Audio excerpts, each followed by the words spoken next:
boleh. Itu sebab Islam dia mensyariatkan undang-undang dia mengambil kira soal-soal ni semua. Dia bukan sahaja hifzuddin, dia bukan sahaja nak pelihara agama, dia bukan sahaja hifzun nafs, bukan sahaja nak pelihara nyawa, bahkan Islam hifzun nasab, dia memelihara nasab dan keturunan serta maruah manusia.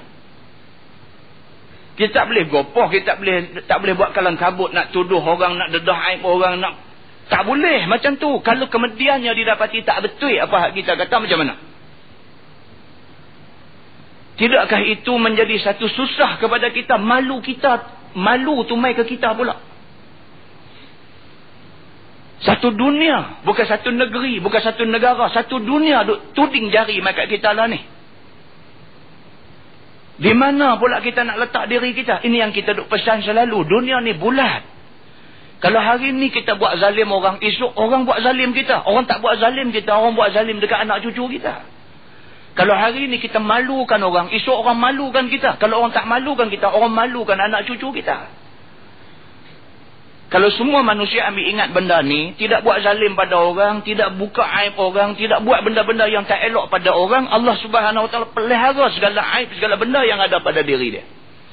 Allah bagi tahu benda ni, Nabi SAW bagi tahu benda ni. Jangan duk gopoh dalam benda-benda macam ni. Dan biasanya buat kerja kalut, buat kerja gopoh ni, dia akan menghasilkan sesuatu yang kita sendiri menyesal dalam hati. Biasanya macam tu. Hanya orang yang betul-betul mempunyai kekuatan dalam hati dan mempunyai akidah yang kuat sahaja, yang apabila dia dah buat salah, dia boleh bangkit berdiri di depan orang ramai semua, mengaku, kata hari itu saya tersilap, saya tarik balik. Tapi tak semua orang boleh buat macam ni. Muslimin dan muslimat yang dirahmati Allah sekalian. Kitab ni bukan baru tulis minggu lepas. Kitab ni cerita lama dah. Tahun 1940 berapa dulu dia tulis. Lama punya cerita. Cuma kita baru baca malam ni. Baik. Bersalahan hukum anak Adam dan hukum Allah Subhanahu Wa Taala pada harta seperti zakat dan kafarah dan lain daripada keduanya, maka tiadalah harus talqin padanya dan tiada diterima rojoknya. Berbeza dengan bab-bab yang melibatkan zakat dan sebagainya. Yang ni tak boleh. Bila sabit kesalahan kes-kes yang melibatkan kafarah misalnya. Apa dia benda yang melibatkan kafarah? Di antaranya zihar. Zihar itu kafarah. Zihar itu kafarah. Lepas raya pun ni ada satu sahabat telefon. Tanya pasal masalah dia dah tersilap melakukan zihar. Jadi dia kata, Ustaz, dia kata isteri saya tengah bagi susu ke anak. Isteri tengah duk dukung anak-anak duk makan susu. Dia kata yang kita ni pun dia kata pergi cari penyakit. Pergi duk tengok bini duk bagi susu ke anak tu mulut capui. Pergi kata dia kata susu hang ni, dia kata buah susu hang ni macam buah susu mak aku dah.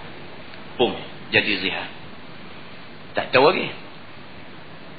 Bini tu dengar-dengar, bini kata, abang kata lagu tu, ucapan abang tu tak boleh tu, dia ada tu jadi salah ni dalam hubungan rumah tangga, hubungan suami isteri dalam rumah tangga jadi salah tu. Mujuklah bini ni reti juga.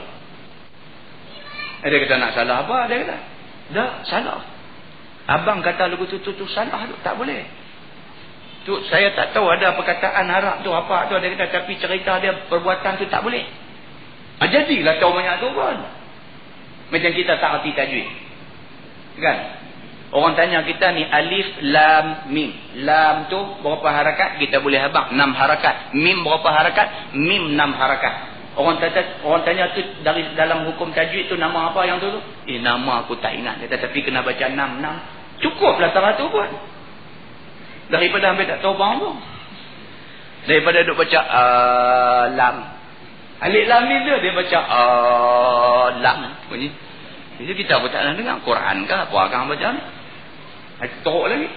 Jadi Syekh ni kira okey balik, dia tahu kata alif lam mau 6, mim tu mau 6. Antara lam dengan mim tu mau ada 2 harakat. Dia tahu yang tu cukup, dia tak tahu hukum pun tak apa dah. Sama dengan isteri kawan kita ni tadi. Dia pun tak tahu nak sebut zihar tu, dia tak main dalam kepala dia. Masa dia sekolah orang putih dulu. Zihar ni tak main dalam kepala dia. Tapi dia tahu kata buat lagu tu salah. Cukup.